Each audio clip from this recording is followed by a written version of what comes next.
A minha meditação ao seu respeito será suave, eu me alegrarei no Senhor. Salmo 104, 34, graça e paz, igreja. Vamos então meditar na palavra do Senhor, vamos continuar nos alegrando com a presença do Senhor nesta noite. É um culto festivo, sentimos aqui Deus no meio de nós. E aí a mensagem dessa noite, tem um tema, a balança de Deus. Eu não gosto muito de falar de balança, não sei porquê, mas a balança que vamos falar não é sobre essa, É a balança de Deus. A balança de Deus é diferente. E aí a gente vai falar da balança de Deus, que é uma balança diferente. Como o pastor falou, é uma mensagem talvez não a que você queria ouvir, mas é que aí você precisa ouvir, E que Deus possa falar aos nossos corações. Vamos abrir nossas Bíblias aqui no livro de Daniel. Daniel capítulo 5. A mensagem tem o texto base justamente de Daniel capítulo 5. E aí, vamos ler um versículo. Daniel 5, 25. Daniel capítulo 5, verso 25. Só para a introdução aqui do tema. Está escrito assim: e o que está escrito é isto: Mene, Mene, Tekel e Parsim. Repetindo, e o que está escrito é isso: Mene, Mene, Tekel e Parsim. Vamos agradecer a Deus pela sua palavra que chega até nós. Senhor nosso Deus, nosso Pai, te agradecemos por estarmos aqui, ó Deus, querendo, Senhor, sentir cada vez mais de Ti. Fala nesse momento aos nossos corações, ó Pai. Aquilo, ó Pai, que ao mundo está oculto, ó Pai, Tu revelas aos pequeninos. E agradecemos, Senhor, pelo Teu amor por nós. E agradecemos porque sabemos, Senhor, que nós somos falhos. Mas Tu, ó Pai, nos dá muitas oportunidades. E que essa seja uma noite, ó Pai, de oportunidades para cada um aqui presente. Aprender mais de Ti e sentir mais de Ti. É isso que Te pedimos e já agradecemos em nome de Jesus. Amém. Pronto, esse trecho, a gente é bem conhecido por muitos. Quem não conhece esse trecho, a gente vai trabalhar justamente capítulo 5 de Daniel. E eu gostaria de ler, então, o verso 1 ao 6, para introduzir aqui o que é que está acontecendo, que chegou a esse ponto dessas palavras que a gente leu aqui do verso 25. Então, Daniel capítulo 5, do verso 1 ao 6, está dizendo assim: o rei Belsazar deu um grande banquete a 1000 homens importantes do seu reino e bebeu vinho na presença deles. Enquanto Belsazar bebia e apreciava o vinho, mandou trazer os utensílios de ouro e de prata que Nabucodonosor, o seu pai, havia tirado do templo de Jerusalém, para que ele, os homens importantes do reino e as mulheres e concubinas do rei os usassem para beber vinho. Então trouxeram os utensílios de ouro que haviam sido tirados do templo da casa de Deus em Jerusalém e beberam neles o rei, os homens importantes do reino e as mulheres e concubinas do rei. Beberam vinho e deram louvores aos deuses de ouro, de prata, de bronze, de ferro, de madeira e de pedra. No mesmo instante, apareceram os dedos de mão humana que começaram a escrever na parede caiada do palácio real, no lugar iluminado pelo candelabro. E o rei via os dedos que estavam escrevendo. Então o semblante do rei empalideceu, e os seus pensamentos o deixaram perturbado. As suas pernas bambearam, e os seus joelhos batiam um no outro. O livro de Daniel, junto com o livro de Apocalipse, são livros bem proféticos. Vale muito a pena o estudo desses livros. E o que acontece aqui, contextualizando, teve o juízo de Deus sobre o povo de Israel, que foi justamente o cativeiro da Babilônia. Ali teve o rei Nabucodonosor, com todo o seu poder da grande Babilônia, onde ali invadiu Israel. E teve três grandes invasões, digamos assim, de Nabucodonosor ao reino de Israel. Na primeira foram levados jovens sadios, inteligentes, fortes, justamente para que eles aprendessem com a sua inteligência, desenvolvessem a cultura e desenvolvessem a parte intelectual da Babilônia. Numa segunda grande invasão foram levados ali cerca de 10 mil israelitas, entre eles inclusive o profeta Ezequiel. E numa terceira grande invasão ali houve também a destruição dos muros, destruição do templo. E nesse momento é quando Nabucodonosor, ele leva então para a Babilônia tudo que era sagrado, que estava no templo, que era para a adoração de Deus, servia para o culto ao Senhor.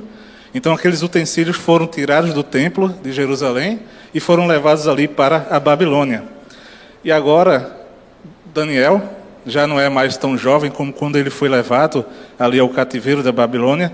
Ele está por volta de 80 anos de idade, ele já está bem mais velho, né? O ano aproximado ali 539 a.C. Tem mais ou menos 23 anos que esse grande rei Nabucodonosor, ele morreu. E aí quem assume o trono, aqui a palavra fala seu filho, mas na realidade é o neto. Naquele tempo falava-se muito filho como sendo ali da sua prole, né? Tanto que a gente vê Jesus, filho de Davi. Jesus não era filho de Davi, era da prole de Davi, gerações após isso. E aqui a gente chama esse rei Belsazar de filho de Nabucodonosor, mas ele era neto.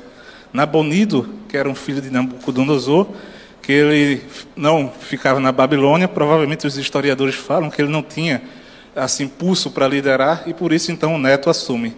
Só que ele assume de uma forma promíscua, ele assume de uma forma que não agrada a Deus. A gente vai ver daqui a pouco justamente a repreensão que Daniel vai mostrar para ele, e a gente vê que então aparecem essas mãos, ele está ali, ele sabe da importância, ele sabe do que é sagrado, e traz aqueles utensílios para que aquele bacanal, aquela festa promíscua que está acontecendo, eles começam a beber vinho, eles começam a escarnecer, e ali é como se ele estivesse glorificando os deuses ali da Babilônia, que venceram o Deus de Israel.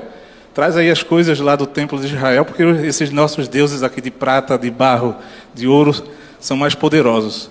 Isso daí é uma blasfêmia grande. Então ele, ciente de tudo isso, aqui fala justamente que empalideceu, ele ficou com tanto medo que os joelhos batiam no outro, quando viu que apareceu aquela mão, e que escreveu algo que ele não entendia. Então ele chama ali os astrólogos, ele chama ali os encantadores, e ele diz, quem conseguir traduzir isso aqui que está escrito na parede para mim, eu vou tornar o terceiro do reino. O terceiro justamente por quê?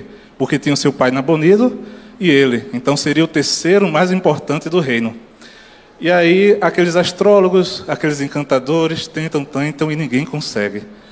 Fala então que a rainha, essa rainha, não se sabe se era justamente ainda viúva de Nabucodonosor ou se era a mãe dele. Ela diz que no tempo de Nabucodonosor, seu pai, havia um homem que ele era muito inteligente, que ele tinha o espírito dos deuses e que ele revelava coisas que ninguém conseguia. Daniel. E aí chamam então Daniel à presença do rei.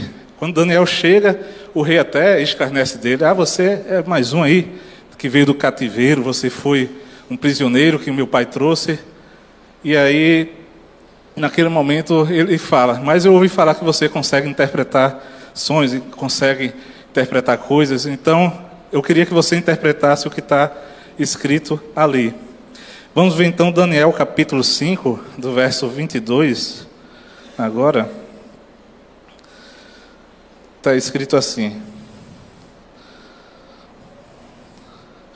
Aqui começa então já a resposta de Daniel. Daniel vai começar a falar para o rei, né? E ele fala então para o rei, verso 22. E o senhor, rei Belsazar, que é filho de Nabucodonosor, não humilhou o seu coração, mesmo sabendo de tudo isso. Sabendo de tudo isso o quê? Esse rei, ele viu Nabucodonosor, que era um rei muito importante, ele chegou ao ponto de meio que enlouquecer e comer junto com os bois. Tudo isso porque ele não reconheceu a Deus. Ele não deu louvor a Deus. E no momento então que ele reconheceu e deu louvor a Deus, ele foi restaurado sua mente e o seu reinado. E Belsazar, ele sabia de tudo isso, ele tinha visto tudo isso. Belsazar certamente sabia todo o histórico de Deus de Israel. Belsazar certamente sabia daquela história em que o rei Nabucodonosor colocou 3 na fornalha, mas de repente havia ali um 4º homem. Belsazar sabia de tudo isso, sabia das verdades do rei, do Deus de Israel. E aí Daniel vai justamente trazer uma exortação para esse rei sobre o que aconteceu e por que aquela mão escreveu aquilo. Mostrar que aquilo ali não foi à toa, não apareceu de repente, teve um motivo para que aquela mão aparecesse e escrevesse aquilo. Verso 23. Pelo contrário, se levantou contra o Senhor do céu, mandando trazer os utensílios do templo dele, para que o Senhor, ó rei, as suas mulheres e concubinas, juntamente com os homens importantes do reino, bebessem vinho neles. Além disso, o Senhor deu louvores aos deuses de prata, de ouro, de bronze, de ferro, de madeira e de pedra, que não veem, não ouvem e não sabem nada. Mas o Senhor não deu glória a Deus, em cuja mão estão sua vida e todos os seus caminhos. É por isso que ele enviou aquela mão, que escreveu na parede, e o que está escrito é isto: Mene, Mene, Tekel e Parsim. Esta é a interpretação daquilo, Mene. Deus contou os dias do seu reinado, ó rei, e pôs um fim nele. Tekel, você foi pesado na balança e achado em falta.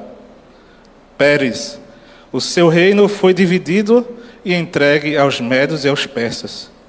Então Belsazar mandou que vestissem Daniel de púrpura. Daniel antes até havia recusado, não queria esses presentes do rei, mas mesmo assim o rei fez isso. Então Belsazar mandou que vestissem Daniel de púrpura, que lhe pusessem uma corrente de ouro no pescoço e que proclamassem que passaria a ser o terceiro no governo do seu reino. Naquela mesma noite, Belsazar, rei dos caldeus, foi morto. E Dario, o Medo, se apoderou do reino quando tinha mais ou menos 62 anos de idade. A parte histórica desse último versículo, naquela mesma noite Belsazar foi morto, é bem interessante, que a palavra de Deus fala que 1000 homens importantes do seu reino estavam ali naquela noite, naquele grande banquete, naquele grande bacanal. Certamente ali estavam grandes chefes militares também do seu reino. E o que acontece? Enquanto eles estavam ali enchendo a cara, enquanto eles estavam ali na promiscuidade, eles ficaram totalmente desatentos. E aí Ciro, juntamente também com Dario, os médios e os persas, fizeram uma obra de engenharia para a época. Eles desviaram o fluxo do rio Eufrates, de forma que, enquanto ali o rei Belsazar estava tranquilo, aquela festa, inclusive, ele comemorava provavelmente, a gente tem aqui tanta fartura para mais de 20 anos, a gente é o reino mais poderoso desse mundo, e ali estavam totalmente enchendo a cara, promiscuidade e desatentos do que estava por vir. Nesse momento, então, Dario, ele faz uma escavação que desvia o fluxo do rio Eufrates. E aí, certamente, eles não conseguiam atravessar o muro da Babilônia, aquela muralha. Eles conseguem, então, desviar o fluxo do rio. O rio seca, eles já entram por dentro, de forma que eles já entram lá dentro da fortaleza do rei. Interessante também um ponto histórico, só por curiosidade, é que os médios e persas, quando eles invadiam outro reino, eles não costumavam matar o rei que foi vencido. Eles não costumavam tirar a vida daquele monarca que foi conquistado. Só que Belsazar, ele já tinha, digamos assim, um ranço com eles, porque havia matado alguns homens importantes também dos médios e persas. E por isso que Belsazar foi morto. Naquela noite houve uma matança da grande maioria dos homens da Babilônia. Mas vejam que no finalzinho, perto de tudo isso acontecer, Daniel, ele foi tornado um terceiro do reino. E por ser ali um terceiro do reino, ele foi justamente poupado de ser morto. Então veja todo o plano de Deus naquele momento que estava acontecendo, um fato histórico importante e que tem o relato na Bíblia. A gente traz esse relato histórico e a Bíblia também fala, mostrando a sua veracidade. Aquelas palavras em aramaico, Mene, Mene, Tekel, Parsim, que é justamente Mene, contado, Tekel, pesado, e Parsim, divisões. Daniel ele falou Pérez, que era divisão no singular, mas teria ali o mesmo significado. Então muita gente chegava ali e não entendia o que é isso, né? Justamente o que é isso, é contado, pesado, dividido. Mas aí Deus então trouxe a revelação a Daniel. Daniel ele estava esquecido, ninguém mais lembrava dele. Mas ali Deus se lembrou de Daniel, poupou a sua vida naquela noite. E aí a gente vai ver então que Daniel fez diferença quando era novo e continuou fazendo diferença agora aos 80 anos de idade. A gente, independente da nossa idade, continua fazendo a diferença nesse mundo enquanto a gente segue com Cristo, enquanto a gente segue com Deus na nossa vida. A nossa postura seja também como de Daniel. A gente viu que inicialmente Daniel ele recusou aqueles presentes do rei, ele não queria aqueles presentes do rei, mas mesmo assim ele foi beneficiado. Quantos e quantos a gente vê muitas vezes se beneficiando, entre aspas, do Evangelho, tirando proveito da fé. Mas isso aí existe justamente a balança de Deus para cada um. O reverendo Hernandes Dias Lopes ele faz um comentário importante sobre isso e ele cita Stuart Olliott, que é um teólogo. E esse teólogo ele afirma o seguinte: o caminho do ímpio ele é como uma linha invisível entre a paciência e a ira de Deus. Então, no momento que esse ímpio ele cruza essa linha invisível, vem o juízo de Deus. E ele fala mais: não precisa um caminho especial para ir para o inferno. Precisa só permanecer tempo suficiente no caminho que se está. Então é justamente isso. Muitas vezes a gente vê pessoas que estão aí blasfemando, pessoas que não estão dando valor à palavra de Deus, que vivem justamente como se Deus simplesmente não existisse, como se Deus não estivesse vendo tudo o que está acontecendo. Vivem sem medo, vivem a vida louca aí afora, e Deus está ciente de tudo. Nós podemos tirar muitas lições dessa história, né? E tem o ditado que fala justamente que o sábio aprende com o erro dos outros. E a palavra de Deus traz aqui o erro de Belsazar, para que a gente possa então aprender com a palavra de Deus, para não cometer erros semelhantes e não ter um fim semelhante ao fim que ele teve. Lá em Provérbios 11:1, fala justamente dessa justiça de Deus sobre a questão também da balança, que Deus ele odeia a balança enganosa, porque Deus é justo, e a sua justiça ele cai sobre cada um de nós. A justiça de Deus, ela tarda, mas não falha, como muitos falam aí no ditado, mas sempre é no tempo de Deus, sempre é no tempo certo. A gente vê então que apareceu essa mão, e essa mão vai aparecer novamente no Novo Testamento. Quando a gente vê lá em João 8:6, onde trouxeram aquela mulher que foi pega em adultério, a palavra de Deus diz que quando chegaram acusando, a mão estava escrevendo na areia. Era a mão de Deus que estava escrevendo. Jesus, Deus encarnado, estava escrevendo ali na areia. Não sabemos o que Jesus estava escrevendo. Há suposições de que estava escrevendo ali justamente também pecados, e por isso que cada um ali lia um pecado que havia cometido e não teve nem coragem de jogar pedra. Mas a gente vê que a mão de Deus continua ali no Novo Testamento. A gente vê a mão de Deus novamente no Novo Testamento, a mão de Cristo, Deus encarnado, a mão furada pelos cravos. A mão furada pelos cravos na sua entrega por amor a cada um de nós. Então, temos vários aprendizados sobre esse texto, né? Gálatas 6:7 fala também justamente dessa questão. Tudo que o homem plantar, ele vai colher. Tudo que o homem plantar, ele vai colher, porque de Deus não se zomba. Então, nessa noite, trazer uma reflexão: se Deus escrevesse nesse momento aqui na parede, Mene, Mene, Tekel, Parsim, se tivesse nesse momento a mão escrevendo, qual seria a sua reação? Seria uma reação de medo, igual teve aquele rei? Uma reação da consciência pesada, de que sabia que estava em erro, de que estava em falta com Deus? A balança ela é usada como símbolo de justiça em vários países do mundo, justamente porque tem um peso padrão. E aquele peso deve estar equilibrado. Mas quando está fora daquele padrão, então ali está em falta. Que a gente possa então ser uma noite para refletirmos onde é que cada um de nós está em falta com Deus. Qual é aquela área da sua dificuldade? Qual é aquela área que está fazendo com que você peque? Qual é aquela área que está fazendo com que você caia? E que se for colocado na balança vai estar em falta. Isso é algo sério, isso é algo perigoso, isso é algo para hoje, não para amanhã. A gente vive muitas vezes como se amanhã a gente vai consertar, amanhã a gente vai resolver, amanhã eu vou me entregar de verdade, mas a gente não sabe se vai ter o daqui a pouco, quanto mais o amanhã. A gente tem que ter a consciência de que o hoje temos que buscar a presença do Senhor e que possamos então nos consertar diante do Senhor. Podemos ver aqui um dos erros também de Belsazar, que foi misturar o santo com o profano. E quantas vezes a gente vê cristãos que estão pé no mundo, em pé na igreja, está misturando o profano com o santo. Lá fora é uma coisa, mas aqui dentro é outra. Deus não quer isso para nós. Deus quer exclusividade. Deus quer o nosso coração entregue por inteiro a Ele. Deus quer que a gente viva um evangelho de verdade. E um evangelho de verdade é aquele que traz transformação de vida. O evangelho de Cristo é para isso, é para transformar a nossa vida.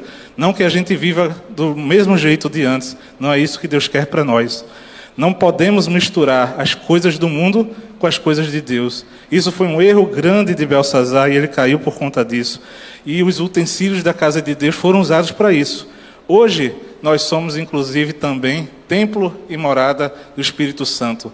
O que é que você está fazendo então com os utensílios de Deus da sua vida, com o seu corpo? Será que você está misturando o seu corpo também com orgias? Será que você está trazendo também a questão de fornicação? Será que você está trazendo aí também para o seu corpo, que é templo e morada do Espírito Santo, misturando os utensílios de Deus com a parte da pornografia? Temos então que colocar a mão na consciência e buscar sempre agradar a Deus. Vejam que quando foi chamado Daniel, o rei não conhecia Daniel. Ele podia muito bem dizer, Daniel, sei, ele já ficou com umas concubinas aqui. Sei, Daniel, que toma uma com a gente aqui. Não foi isso, ele nem sabia quem era Daniel. Por quê? Daniel não frequentava aqueles ambientes. Daniel era um homem de Deus e certamente tinha uma comunhão com Deus. Tanto que quando ele viu aquelas letras, ele identificou, ele trouxe ali a revelação, porque ele sabia que aquela ali é a letra do meu pai. Essa aqui é a palavra do meu pai. E é isso que acontece quando a gente tem intimidade com Deus. O que o mundo não entende, os nossos olhos, a nossa mente espiritual podem então entender. E a gente pode então compreender o que é que Deus quer realmente para as nossas vidas. A gente vê o mundo com festas vazias, com festas que trazem uma alegria passageira, mas a festa do cristão, a festa do crente é essa aqui. É cantar, é louvar, é engrandecer o nome do Senhor. E com isso, com a sua vida, no seu testemunho, no seu dia a dia, traz a glória de Deus. A sua vida serve para glorificar a Deus. Como a canção que foi dita aqui, eu só quero adorar, por isso estou aqui. Essa é a festa do cristão, essa é a festa do crente. Não é uma festa que acabou ali, acabou o efeito do que tomou, acabou o efeito do que usou, a alegria passou. Não, é uma alegria duradoura e que vai para toda a eternidade. É a alegria verdadeira que só Cristo pode garantir para cada um de nós. Belsazar foi um homem que morreu sem estar preparado para esse encontro com Deus. Naquela noite ele teve um encontro com Deus e ele não estava preparado. Ele foi colocado na balança e foi achado em falta. E o que vai ser de cada um de nós naquele dia em que tivermos também um encontro com o Senhor? Será que vamos escutar que estamos em falta? Isso é algo sério, como foi dito desde o início, é algo que a gente precisa ouvir e pensar sobre isso. E mudar a nossa mente, e mudar a nossa vida. Quando ele teve ali a última oportunidade de se corrigir, a última oportunidade talvez de se consertar ou de entender melhor justamente o que Deus poderia estar querendo para ele, no momento da última oportunidade ele estava o quê? Ele estava completamente bêbado, ele estava completamente caído, enganado com as coisas do mundo. E muitas vezes são pessoas aqui que possam estar escutando, que possam estar querendo se firmar na fé, mas tem caído também na isca do inimigo. E o inimigo usa a isca para que você fisgue e seja puxado da presença do Senhor. Como eu disse, não sei qual é o seu ponto fraco. Isso aí não carece a mim saber. E é entre você e Deus. Cada um sabe a sua fraqueza e aquilo que precisa ser corrigido. É entre você e Deus que você tem que buscar, pedir o perdão dos seus pecados e ter a certeza que através de Jesus Cristo esses pecados podem ser perdoados. Não é pela sua força, não é pela sua vontade, mas é pela entrega de Jesus ali na cruz. Vimos então que naquela última chance dele, ele estava completamente embriagado, ele estava ali com medo porque ele estava com a consciência pesada. E da mesma forma a palavra de Deus diz que assim vai ser quando vier o Filho de Deus, a volta de Jesus Cristo. Os homens vão estar casando, dando-se em casamento, vão estar festejando, vivendo como se Deus realmente não existisse, vão estar desapercebidos dos sinais do fim dos tempos. Vão estar desapercebidos de que o amor está esfriando. Vão estar desapercebidos de que estão se distanciando do querer de Deus. E isso que a gente vê em passos largos acontecer nos nossos dias, que possamos estar atentos, para que quando chega aquele grande dia estejamos então preparados e não que a gente não chegue a ser achado em falta na balança. Deus está pesando todos os dias a gente na balança. E muitas vezes vê que nós sabemos o que é certo e continuamos fazendo o que é errado. Isso aí é algo que está sendo escrito, os nossos atos. É algo que Deus está ciente de tudo que está sendo feito aqui embaixo da terra. Deus sabe de cada um dos nossos erros, e a gente pode estar omitindo de um irmão, de uma irmã, mas Deus sabe de tudo. E Deus talvez esteja permitindo que aquele momento, que essa situação esteja acontecendo, para ser um chamado para você se consertar. Deus possa estar permitindo que esse acosto que está acontecendo seja um alerta para você se corrigir, justamente enquanto há tempo. Enquanto você não cruza essa linha em que vai vir a ira de Deus sobre você e que não haverá mais tempo para correção.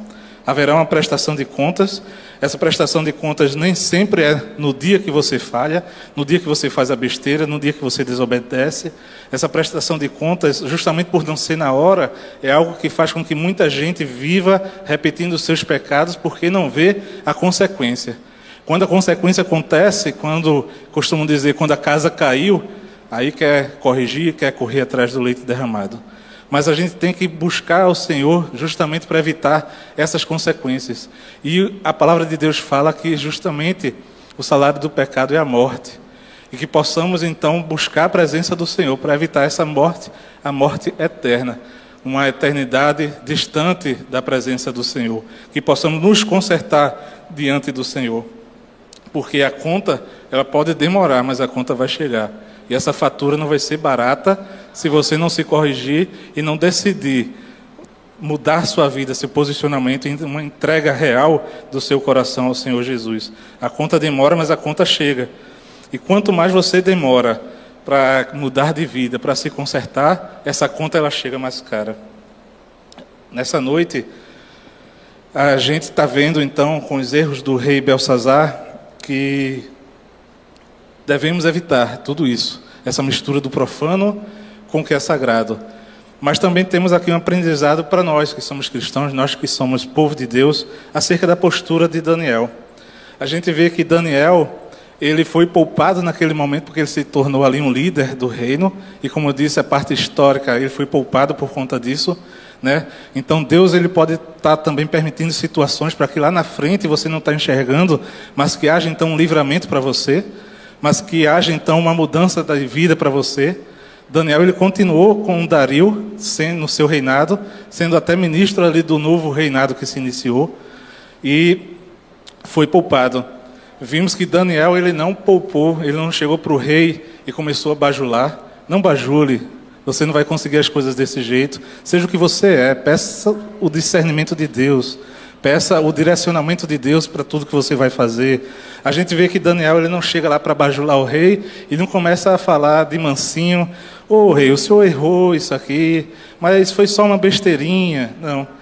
A gente tem que ser um pulso firme com o pecado e orientar o nosso irmão, orientar o nosso cônjuge, orientar o nosso filho, a nossa filha, nossos familiares. O que é certo, o que é errado. Mesmo que a maioria faça o errado, mas a gente tem que estar mostrando o que é certo pela palavra do Senhor.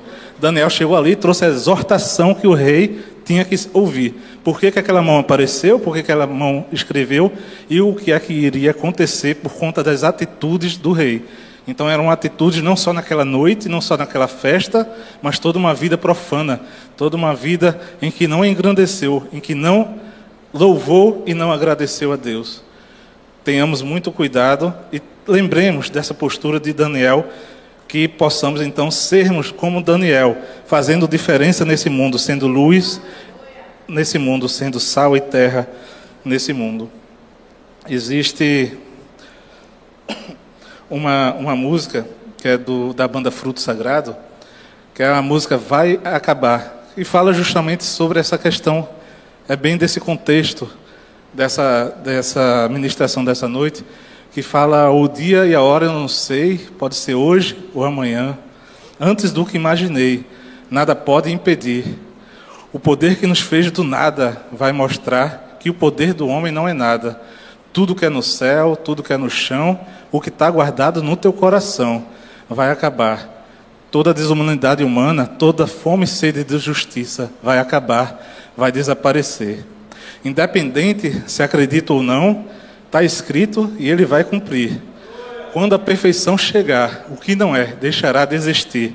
O poder que nos fez surgir do nada vai mostrar que o poder do homem não é nada. Quem viveu verá, quem morreu vai ver. O outro lado da moeda vamos conhecer, vai acabar. A mistura entre o joio e o trigo, a mentira de quem nunca foi filho, vai acabar. A demência, a inteligência, a ciência vai acabar. Mene, tekel, parsim. Está chegando a hora do dia do fim, o dia do fim. E que possamos então saber disso, que tudo o que fazemos, que tudo o que pensamos, Deus ele está ciente de tudo isso. Que possamos então querer uma vida de santidade.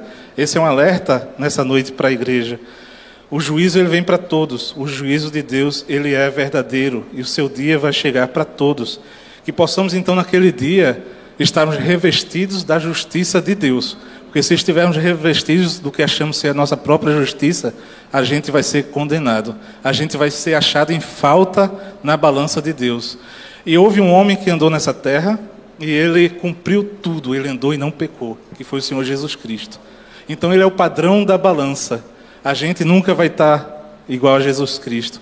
Mas no momento que a gente se entrega a Jesus, no momento que a gente busca o Senhor Jesus Cristo, busca sempre agradá-lo, busca sempre honrá-lo e que a nossa vida seja para a glória do nome dele, essa balança pela misericórdia do Senhor. Então ela é equiparada. E diante de Deus a gente é achado justificado por conta do sacrifício de Cristo na cruz.